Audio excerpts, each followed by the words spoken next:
പ്രിയ മിത്രങ്ങളെ, നമ്മുടെ Kerala Congress B chairman Balakrishna Pillai sir ഒരു statement ഇട്ടായിരുന്നു. സത്യം പറഞ്ഞു കഴിഞ്ഞാല് നായന്മാരെന്ന് പറയുന്നത് യഥാർത്ഥ നായന്മാര് ഇവിടെ ഉള്ളതിന്റെ തെളിവാണ് അദ്ദേഹത്തിന്റെ ആ സ്റ്റേറ്റ്മെന്റ്. നമുക്കൊരു സുഖമുണ്ട്, പോപ്പ് സുഖം.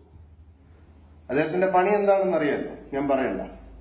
നായന്മാരുടെ കൂടെ നിന്ന് നായന്മാരെ നാട്ടിച്ച് ആണും പെണ്ണും കെട്ട് ജീവിക്കുന്ന അദ്ദേഹത്തിന്റെ കൂട്ടത്തിലും കുറെ പേരുണ്ട്.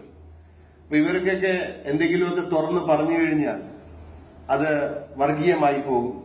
അതുപോലെ തന്നെ മറ്റവന്മാരുടെ എന്തെങ്കിലും ചില്ലറ കിട്ടത്തില്ല. അവന്മാരുടെ പൃഷ്ഠം താങ്ങലാണ് ഇവരുടെ സാധാരണയുള്ള പണി. എന്നാൽ ഈ ബാലകൃഷ്ണപിള്ള സാർ പറഞ്ഞ ആ ഒരു കാര്യം വളരെ സത്യമല്ലേ. നമ്മളിപ്പം മറ്റുള്ള മതങ്ങളെ അപമാനിക്കുന്നതല്ല. ഈ ബാങ്ക് വിളിക്കുന്നതിൻ്റെ ഉള്ള ഒരു പ്രശ്നം എന്താന്ന് പറഞ്ഞു കഴിഞ്ഞാൽ, ഒന്ന് വളരെ കുട്ടികള് ആണ് ചിലപ്പോൾ നമുക്കറിയാം, ഈ കൊച്ചു കുട്ടികളെയൊക്കെ വളർത്തുന്നവർക്ക് അതിന്റെ വിഷമം നല്ലപോലെ അറിയുന്നതാണ്.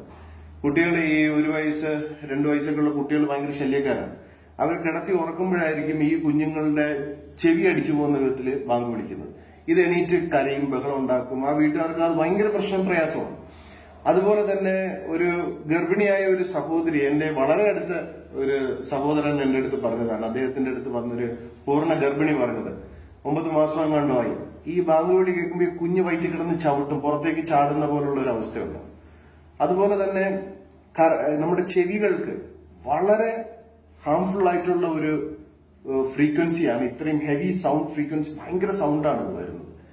അപ്പൊ ഇത് ഹൈക്കോടതിയുടെ നിർദ്ദേശപ്രകാരം ഇത്രയും വലിയ വോളിയം വെക്കാൻ പാടില്ല എന്നാണ്. എന്നാൽ ഇവര് ചെയ്യുന്നത് എന്താ, ഏറ്റവും മുകളിൽ കൊണ്ട് ഇത് വെച്ചിട്ട് ഫുൾ വോളിയത്തിൽ അങ്ങനെ അടിച്ച് ഇതാക്കുക. അപ്പൊ ഇത് വന്ന് ചെവിയിൽ അടിക്കുന്നവരുടെ ചെവിക്കുണ്ടാവുന്ന ഡാമേജ് എന്തുമാത്രമാണ്. അതുപോലെ തന്നെ ഇവർ ഈ ചെയ്യുന്നതിന്റെ ഭാഗമായിട്ട് ഇത് ഒരുപാട് ഹാർട്ട് പേഷ്യൻസ് നമ്മുടെ നാട്ടിൽ നിന്ന് കൂടുതലാണ് കേരളത്തിൽ. അപ്പൊ ഈ ഹൃദയ രോഗികൾക്കും ഇത് അതുപോലെ തന്നെ വലിയ പ്രയാസമാണ്. അപ്പം ഈ നമ്മളുടെ ആരോഗ്യത്തിന് ഭീഷണിയാവുന്ന, നാശമുണ്ടാക്കുന്ന ഈ ഒരു സംഭവത്തെ ഒന്ന് ചൂണ്ടിക്കാണിക്കാനോ എതിർക്കാനോ നമ്മുടെ രാഷ്ട്രീയ കക്ഷികൾക്കും സർക്കാരുകൾക്കും ഒന്നും അതിനുള്ള ധൈര്യമില്ല. പക്ഷെ ഗവൺമെന്റ്, കമ്മ്യൂണിസ്റ്റ് പാർട്ടി ഭയങ്കര ശക്തമായിട്ട് ഭയമില്ലാത്തൊരു മുഖ്യമന്ത്രിയാണ്. അദ്ദേഹം ഇതിന്റെ സൗണ്ട് കോടതിയുടെ ഉത്തരവനുസരിച്ച് ഉള്ള നടപടി എടുക്കാൻ നിർദ്ദേശിക്കണം. കാരണം കമ്മ്യൂണിസ്റ്റ് പാർട്ടിക്ക് ഒരു മതവും ഇല്ലാത്തതാണ് എന്നാണ് നമ്മൾ അറിയുന്നത്. അപ്പം അവരത് ചെയ്യണം. ഇപ്പം വോളിയം കൂട്ടി വെക്കുകയാണെങ്കിൽ, ഇവര് കൂട്ടി വെക്കുമ്പോൾ മറ്റ് പള്ളിക്കാരും മറ്റ് അമ്പലങ്ങളും എല്ലാം ആരാധനാലയങ്ങളിൽ എല്ലാവരും ഇവര് ബാങ്ക് വിളിക്കുമ്പോൾ ഇത് മാറ്റി കൊടുക്കണം. അപ്പം ഇവര് ഇപ്പൊ ചെയ്തുകൊണ്ടിരിക്കുന്ന ഈ ഒരു സാധനം എടുത്തു നോക്കിക്കഴിഞ്ഞാൽ, ഇവരുടെ ആൾക്കാർ കൂടുതലുള്ള സ്ഥലത്തും അല്ല, കുറച്ച് ആൾക്കാര് ഒരു മുസ്ലിംസ് ഉണ്ടെങ്കിൽ അവിടെ ഇപ്പൊ പള്ളി വരും. ക്രിസ്ത്യൻ പള്ളി ഇപ്പൊ കേരളത്തിലെ ഏറ്റവും കൂടുതൽ പുരുഷ കൃഷിയായിരുന്നു. ഇപ്പൊ കൂടുതലായിട്ട് അതുപോലെ വന്നുകൊണ്ടിരിക്കുന്ന ഒരു സാധനമാണ് ഈ പള്ളി, മുസ്ലിം പള്ളി. അപ്പൊ ഈ പള്ളിയില് ഇവര് സ്ത്രീകളെ കയറ്റത്തില്ലല്ലോ. സ്ത്രീകളെ പള്ളിയിൽ കയറ്റത്തില്ല. അവിടെ അതിലും പ്രശ്നമുണ്ട്. ഇവർക്ക് ഒരുപാട് കാര്യങ്ങളാണ് ഇവരുടെ പ്രശ്നങ്ങൾ. അപ്പൊ അതേസമയത്ത് ശബരിമലയുടെ കാര്യത്തിന് അവിടെ കയറണം, അവിടുത്തെ കാര്യം അവിടെ സ്ത്രീകളെ കയറ്റണം എന്ന് പറഞ്ഞുകൊണ്ട് ആൾക്കാരെ ഇളക്കി വിട്ടത് ഈ മുസ്ലിംസാണ്. അതായത് മുസ്ലിംസിൽ ഇവരുടെ നേതൃത്വത്തിൽ തന്നെയാണ് അങ്ങനെ ഒരു സംഭവം ഉണ്ടായത്.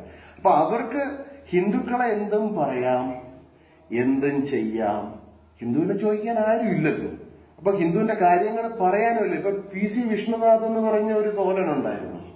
അയാൾ എന്താ പറഞ്ഞത്, ഹിന്ദുക്കൾക്ക് വിപരീതമായിട്ടുള്ള രീതിയിലുള്ള ഇവിടെ വർഗീയത വരുന്നത്, ബാലഗോകുലത്തിലെ കുട്ടികൾ വരുന്നത് കൃഷ്ണ, അതാണ് വർഗീയത. അല്ലാതെ ഇവിടെ ബോംബ് വെച്ച് കൊല്ലണതിലൊന്നും യാതൊരു വർഗീയതയില്ല. ഇവിടെ നമ്മുടെ ഹിന്ദു സഹോദരിമാരെ വളച്ച് പ്രണയിച്ച് പ്രണയം നടിച്ചു കൊണ്ടുപോയി ഭീകരവാദികൾക്ക് കാഴ്ചവെക്കുകയും വിൽക്കുകയും IS പോലുള്ള സംഘടനകൾക്ക് കൊടുക്കുകയും അതുപോലെ തന്നെ അവരുടെ ശരീരത്തെ ഒരു കച്ചവടവൽക്കരിക്കുകയൊക്കെ ചെയ്യുമ്പോൾ അതിനൊന്നും ഇവിടെ യാതൊരു വർഗീയതയില്ല. ഹിന്ദുവിന്റെ സാധനങ്ങളും ഹിന്ദുവിന്റെ കച്ചവടങ്ങളും ഹിന്ദുവിന്റെ ജീവിതവും എല്ലാം തുലയ്ക്കുന്നതിൽ ഇവിടെ വർഗീയതയില്ല. എന്നാൽ ഇവരുടെ കാര്യത്തിനൊന്നും ഈ ഹിന്ദുക്കൾ സംസാരിക്കുന്നുമില്ല. അപ്പോൾ ഞാൻ കൂടുതൽ സംസാരിച്ച് കഴിഞ്ഞപ്പോൾ ഞാൻ വർഗീയത പറഞ്ഞു എന്നാവും. പക്ഷെ ഒരു കാര്യം, ഇതിലൊരു സയൻസ് കൂടെ മനസ്സിലാക്കണം. ഈ ഭൂമിയുടെ ഏറ്റവും ടോപ്പിലാണ്. അതായത് നമ്മുടെ ഈ ഭൂമിയുടെ ഇത് വെച്ചാൽ ജിയോഗ്രഫിക്കൽ ആ ഒരു മാപ്പ് എടുത്ത് നോക്കിക്കഴിഞ്ഞു കഴിഞ്ഞാൽ ഈ നമ്മുടെ മക്ക ഇരിക്കുന്നത് ഇതിന്റെ ഏറ്റവും വലിയൊരു സെൻട്രൽ സ്ഥാനത്താണ്. ഈ സെൻട്രൽ ഭാഗത്ത് ഇരിക്കുന്ന സ്ഥലത്ത് ഈ ഭൂമി കറങ്ങുന്നത് ശ്രദ്ധിച്ചിട്ടുണ്ടോ? നമ്മൾ ഇത് റൈറ്റ് ആംഗിളിലാണ് പോകുന്നത്. അപ്പൊ എല്ലാം പോസിറ്റീവായിട്ടുള്ള ഒരു ഇതാണ് വലത്തോട്ടുള്ള പ്രദക്ഷിണം, വലത്തോട്ടുള്ള കറക്കം. അതിന്റെ ആ സെൻട്രൽ ഭാഗത്ത് തന്നെ തിരിച്ച് ആന്റി ക്ലോക്ക് വൈസിലാണ് ഈ മക്കയിൽ പ്രദക്ഷിണം നടത്തുന്നത്. അതിന്റെ എഫക്റ്റ് പ്രകൃതിയിൽ നിന്നും തന്നെ ഭയങ്കര ഒരു ദോഷകരമായിട്ടുണ്ടാവും എന്നുള്ളത് സയൻസ് പഠിച്ചു കഴിഞ്ഞാൽ, സയന്റിസ്റ്റുകളെടുത്ത് ചോദിച്ചാൽ മനസ്സിലാവും.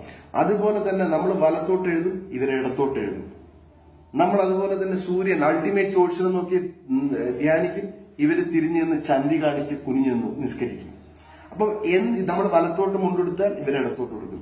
അപ്പൊ എന്തിന്റെയും ഓപ്പോസിറ്റ് രീതിയിലേക്ക് ചെയ്യുമ്പോൾ ഇവർക്കുണ്ടാവുന്ന ഇവരുടെ സെൽസിന് ഡാമേജ് ഉണ്ടാവും. ഇവരുടെ ജീനിന് തന്നെ ഓൾറെഡി ഡാമേജ് ആയി കഴിഞ്ഞു. അപ്പൊ ഇനി വരാൻ പോകുന്ന ദുരന്തങ്ങൾ വളരെ വലുതാണ്. അപ്പം മറ്റുള്ളവർക്ക് ഉപദ്രവം ഉണ്ടാക്കിക്കൊണ്ട് സ്വന്തം വിശ്വാസം ഒക്കെ നിങ്ങൾ എന്തിനു വേണോ വിശ്വസിച്ചോളൂ. ഇവിടെ നമുക്ക് നിങ്ങൾ ഏത് മതത്തിൽ വിശ്വസിച്ചാലും ഇവിടെ ഹിന്ദുക്കൾക്ക് അതൊരു പ്രശ്നമല്ല. പക്ഷേ നിങ്ങൾ ഒരു കാരണവശാലും മൈക്ക് ഓവറായിട്ടുള്ള സൗണ്ട് ഉണ്ടാക്കി ആൾക്കാരെ ശല്യപ്പെടുത്താതിരിക്കുക. അത് അന്തസ്സായിട്ട് പറഞ്ഞ് ബാലകൃഷ്ണ പിള്ള സാറിന് ഒരുപാട് രീതിയിലുള്ള നമ്മളെല്ലാ ഹിന്ദുക്കളുടെയും ഹൃദയം നിറഞ്ഞ നന്ദിയുണ്ട്. അതുപോലെ അത്രയും ചങ്കൂറ്റമുള്ള ഒരാള് ഈ കതറിട്ട് നടക്കുന്ന കോൺഗ്രസിന്റെ പേരിൽ നടക്കുന്നവരിലും ഇവിടുത്തെ രാഷ്ട്രീയക്കാരിലും ഉണ്ടെന്ന് ഓർക്കുന്നതിൽ വളരെ അഭിമാനം തോന്നുന്നു. നമസ്തേ.